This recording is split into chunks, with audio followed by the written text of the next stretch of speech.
In this video, I want to share you some tips because I think it's always great that you live your best life every single day. And sometimes it's hard, when you have challenges to always be optimistic and calm. By the way, there are cars here, but I thought I still wanted to make the video in this background because I like the nature, and this is also one of the tips that I want to share you is that when you have time to, go for a walk if you want, that can help so much. Why I want to share this is because I've experienced it was luckily not that big, but I've experienced a panic attack when I felt overwhelmed with different things at the same time that didn't feel good at the same time. I had a period that a family member passed away, and at that time I had also struggles with finding my job and finances. Luckily I still had some savings, but it was not easy period. And at that time, once I had the panic attack, the good thing is that since a few years I have been practicing gratitude, mindfulness. So during this attack, I knew what I could do to make it less intense and start to breathe slower again. What I've experienced is that when I had this panic attack, I felt like there was nothing that I could solve, and that's the worst thing, And what I thought about when I had this panic attack is to think, okay, you know what? Those are thoughts, and there's always a way, to make things better and to relax again. And when you keep yourself optimistic and grounded, that you know that you are worthy of living your dream life in reality, and there's always options with everything, no matter how difficult it seems, you're already almost there. A little bit disclaimer though, because I am not a specialist, I'm not a doctor. I just wanted to give you some tips that I used, and hopefully it can help you. If there's something really going on, it's better, I think, to seek advices from a professional or medical doctor, because sometimes it can also be something different. But this was because I had different things going on at the same time, which was very overwhelming, and it was not feeling good. Then I had this attack, and the thing is that I didn't even see this coming, that I had this panic attack. I just went to the station, I felt overwhelmed with a lot of things going on, and then I went to a place where there were a lot of people, and I started to have this panic attack, and I wanted to take the train at that time. But I decided to go home, and luckily I managed to go home, and I started also during the trip to think, okay, it's not my fault. There are things that are out of control that I don't have control about, and that's totally fine. This already helped me so much to think okay, it's okay. You don't have everything in control. You don't know everything in the world. It's okay, to have this, that you had these thoughts. I had these thoughts, that, okay, I don't know what I can do.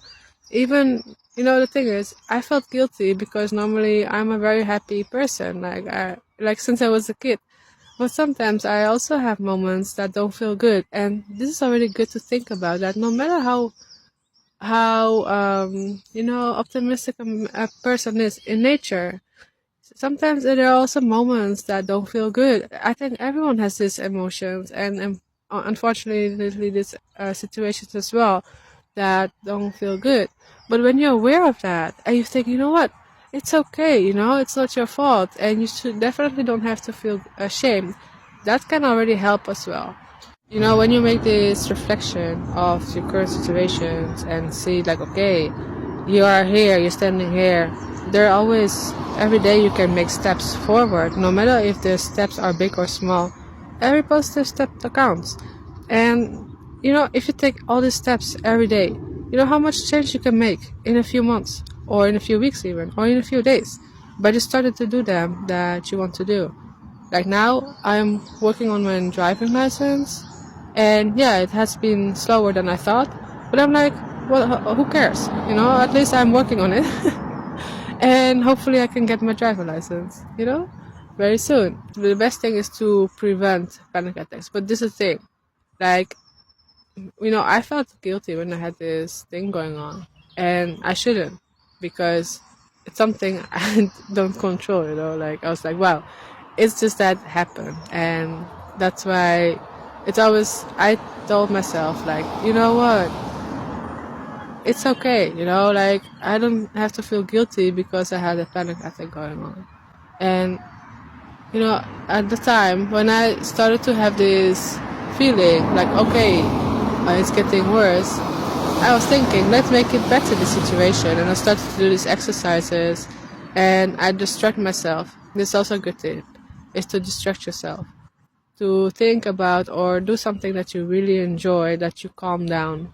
Because what happens, at least what I had with the thoughts, they were started to like having like these racing thoughts and like faster, and I didn't want to actually continue with these thoughts that were not helping me, because panic attacks never help. They don't help. If someone has a panic attack, it doesn't help. When someone has like really feel very stressed, it doesn't help. It makes only things worse. And that's why I think it's good to distract yourself from, do something like walking. Walking is really good. I did that as well. I was walking because I was at the station. I was walking outside as well, and that helped me as well because I had fresh air. And I started to do these exercises, these breathing exercises, and that helped so much. Because then when I was at home, I felt like safer as well, because I was in my environment where I know that I feel, I feel home, I feel safe. Okay, you know what?